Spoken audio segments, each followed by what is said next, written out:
ជាមួយផងដើររំបានឬទេហេហេហេ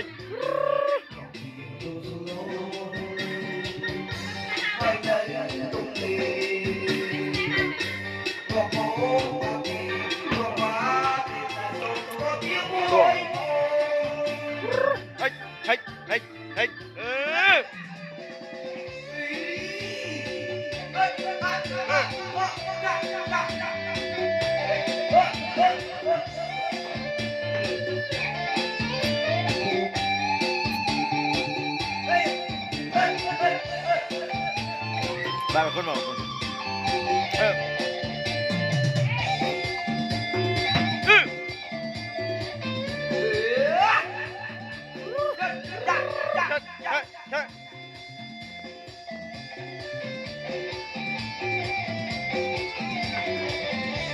tay clay mau đâu ta rồi giờ